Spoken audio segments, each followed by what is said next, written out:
Now, winning a Grammy is the highest recognition a musician can get, but Mark, the organizers' decision to create a dedicated category specifically to Asian pop, it seems to have backfired. That's right, Mariko, because a month after it was announced, the biggest Korean group in the world, BTS, announced that they were withdrawing all of their music from consideration at the Grammy Awards. They said the music should be heard and loved for what it is and not divided by region or by language. It doesn't seem like the organizers were expecting this kind of a blowback, though, does it? Because they're now reconsidering that decision. And also, the question that everyone seems to be asking is, would a separate pop category be a celebration or a segregation of Asian artists? Well, we'll try to answer that question. As always, I'm Mariko in Singapore, and this is Asia Pacific from the BBC World Service. Twice a week, we bring you Asia Pacific stories, unpacked by those who know them best. I have our music correspondent, Mark Savage. Welcome back to Asia Pacific, Mark. Thank you. Nice to be here. And I also have Andy True. The internet says you're Australia's number one Asian pop host. Do you want to introduce yourself, Andy, to our audience? Hey, Mariko. My name's Andy True. I'm the host of SBS Pop Asia for the last, a decade or so, interviewing Asian pop stars, all across the world from BTS and more. Yeah, Got the a great two. job. I know. I was going to say the two of you have probably the best jobs in the industry that many of us are very envious of. Before we dive in, Mark, let's start with you. This new category that the Grammy organizers have announced to create, which seems to have prompted BTS's decision to withdraw from next year's ceremony. Can you just explain what this category is about? So it was announced in June. It was called the Best Asian Pop category. And the idea was that with music from Japan and Korea and China becoming more and more of a global force, that the Grammys wanted to offer it some form of recognition. And obviously, the big main categories are hugely competitive. So, as a way of feeding that music into the Grammy ecosystem, they were giving it its own award. Now, a lot of people felt that perhaps this was pigeonholing music, that it would exclude people from the main awards. And although the Grammys have said that wasn't the case, this seems to be what has led to BTS's decision to withdraw from the Grammys entirely. And Andy, what was your reaction when you heard about this category, but also about BTS's decision to withdraw? Because you've interviewed them before, haven't you? Initially, I could understand it from both sides, but then some deeper thoughts, like creating an Asian category, it does acknowledge like how big Asian pop has become and how, successful it has become globally. But essentially, what BTS was trying to say was they just didn't want music to become regionalized, and I could totally understand that. Fans were mostly supportive, weren't they, as you would expect, Mark? I mean, yeah, and there was a big push, I think, from BTS fans in particular for their new album, Ararang, to be nominated for the big awards for Album of the Year and Song of the Year. And certainly it's had the commercial impact to justify its place in the shortlists for those.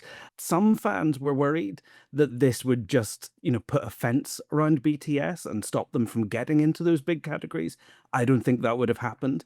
But fans of other bands in particular were supportive of the Asian category being introduced. And of course, once BTS pulled out, I think there's a lot of other K-pop bands who are kind of rubbing their hands in glee, thinking, yes, now we can actually win this thing.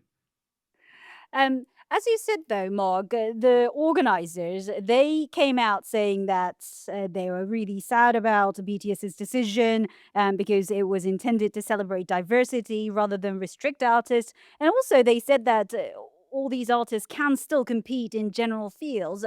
So I want both of your opinions. But what do you think was so controversial about this category if BTS could actually compete in the general genre as well, Andy? Yeah, that's right. So BTS aren't locked out of major categories like Album of the Year or Record of the Year, but I think the concern is more institutional or and psychological. Like, say, once you've created an Asian category, do voters subconsciously think, oh, that's where Asians now belong? So it is great that they're creating this door, but then do voters then think, oh, there's a separate room where, the Asian music lies eventually. And I think that's where the debate lies. And that's actually, there's some precedent for that. If you look at the fact that there have been hip hop categories going back to the 1990s, there hasn't been a hip hop album that has won Album of the Year at the Grammys since 2004. And there is a feeling amongst that community that the genre awards do stop them from winning the really big prizes, even though they do get nominated, because voters feel like they've already had their recognition in the subcategories. And so the big categories can be reserved for Taylor Swift and Lady Gaga. With BTS and the Grammys, though, they've been nominated many times, but they've never won either, right? And I was reading some fans speculating whether, the organizers were keeping their live performance to kind of very end to make sure that everyone keeps watching, but they never actually get to win the big award. So was there a bit of a bitterness, sourness between the two, would you say, Andy? Well, yeah, I mean, it's been a huge honor, like for BTS, to be nominated and then obviously perform. I think they've been nominated 5 times, but for armies, for fans, like the feeling's been BTS were now big enough to say deliver like ratings and performances for the Grammys, but then they don't end up with any awards. So I could see that's really frustrating for fans as well. And Mark, you were talking just about the hip hop music never winning the big award. And I was also reading how the Grammys have Best African Music and Best Latin Song. So have there been other kind of similar backlash, criticism when those categories were created then? Not especially. And I remember when the Best African category was created a couple of years ago, a lot of people were very, very enthusiastic about it. That was at the point where artists like Ira Star and Tyla and Wizkid were all, really breaking through in an international way. And it felt like this was the moment when the wider recording industry had recognized their art. And Tyla won the first Best African Song for Water, and she attended the awards, and it became, a big part of her biography. The Latin Awards, again, they've introduced very similar rules to the Best Asian Pop category, where the songs have to be predominantly sung in Spanish or another Latin language, which is the same as the requirements for Best Asian Pop. And it doesn't seem to have precluded, for example, Bad Bunny winning multiple big awards this year. But I think there always has been an idea that Latin pop is sidelined to an extent. I mean, not completely sidelined, because there's an entire Latin Grammys award that happens separately to the main Grammys about a month beforehand. And that's really where the Latin artists all compete. And maybe that's what the Asian artists would like to see. I can imagine there being an incredible surge of support for a K-pop, J-pop, C-pop awards show that recognizes all of these bands, because people are working across different styles and different genres within those particular musical scenes. So you're saying create a separate Grammys for Asian pop instead of creating a category within the main one? I mean, I'd like to see that. I don't think the Grammys would necessarily support that. What do you think, Andy? I think that's a great idea, and you hit the nail on the head there, because Asia's enormous, and to have everything under one umbrella kind of doesn't make sense, across Korea, Japan, China, Vietnam, Indonesia. I mean, there's so many cultures, different languages, and different styles. So, yeah, I definitely think having its own category kind of makes sense as well. But I was going to ask that if you're talking about J-pop, K-pop, and C-pop, but they're all singing in different languages. Plus, Asia seems to be the only one with this pop category. Is that right? Because Africa and Latin, they kind of just put it as Africa song. So what exactly is pop music? Well, what is pop? That's the big question that stumps people every year, because pop is just shorthand for popular. And, if you look at, K-pop's probably where I have the most knowledge, but, the songs there are a synthesis of dozens of different genres that create something entirely new. And so how do you define that? How do you put something that's made by Stray Kids up against something by NMIX? They sound completely different. Yeah, especially with BTS's new album. Like, you've probably heard, it's got a mix of EDM, hip hop, R&B, and so many other traditional Korean influences. So, yeah, that's hard to define as well. And I guess also the question is, who should actually have the right to define it, right, Mark? That is a question. but then that spans every category at the Grammys. I mean, I suppose if you're going to give out 100 awards in a night, you have to draw a line somewhere. The Grammys aren't particularly good necessarily at defining those. I think you have to remember it's a very old and slow moving institution. The Grammy Awards were set up originally by a music industry that felt threatened by the arrival of the Beatles and rock and roll and wanted to make sure there was space on primetime television for the old guard, for the Frank Sinatras and all of those artists. And it was, it was a reactive ceremony, and it took a long time for it to catch up with the trends of rock and roll and to recognize those artists. And that's still what's happening now. You could have argued for a K-pop category in 2019, probably earlier. And the fact that this is arriving now, it feels late. It feels ill-considered, even though it's taken so long to get to this point. And it's interesting that in the last week or so, the Grammys have said they're going to go back to the drawing board. They're going to convene their awards and nominations committee. They're going to meet with stakeholders in the J-pop and K-pop and C-pop industries and talk about what they got wrong and how they can correct this. And actually that is evidence of the Grammys doing something that they don't normally do, which is to take immediate corrective action. And that, I think, suggests that there's much more strong feeling behind the scenes than just BTS's statement.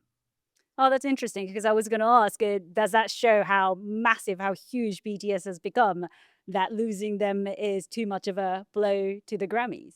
I mean, I think the Grammys are very upset about it. Harvey Mason Jr., who runs the Grammy Awards, has put out several statements saying how sad he is, but how he respects their decision as music creators.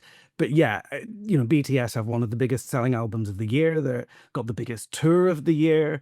And the Grammys would love to have them there because, as much as winning a Grammy bestows legitimacy on BTS, having BTS at the Grammys bestows legitimacy on the ceremony.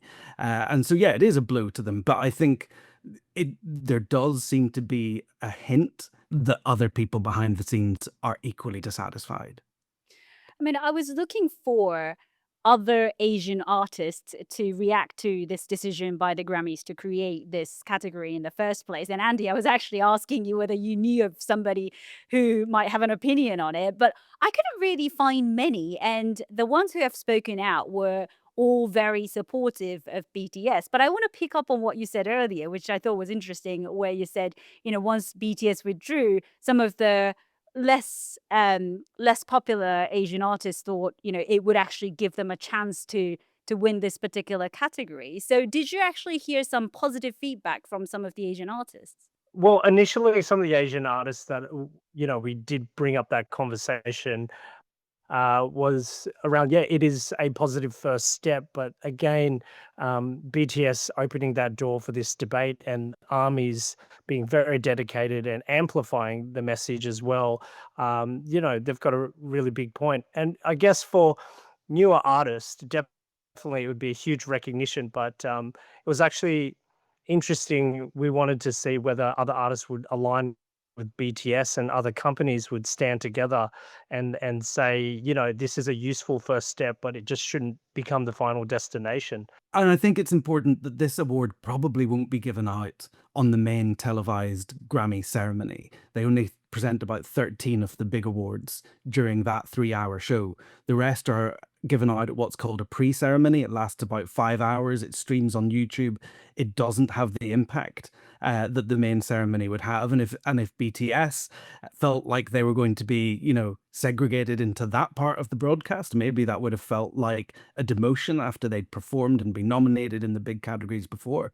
But also, I think one thing we haven't touched on is BTS probably wouldn't have been eligible for the Best Asian Pop category because there's a stipulation that the lyrics have to be predominantly sung in an Asian language, and 80% of their new album, Arirang, is in English. What do you think? I mean, you suggested, Mark, of possibly creating a completely separate Grammys for Asian pop, but what would be the happiest compromise for BTS and other Asian artists and the Grammys for, if the ultimate goal is to give the recognition to the rising popularity of Asian music? Let's start with you, Andy. I think the next step would be to continue this conversation with the biggest labels and the biggest artists. And, obviously they're going to bring a lot of ideas to the table and just keep that conversation going and, keep it flowing and seeing what comes out of this. Obviously, we want Asian music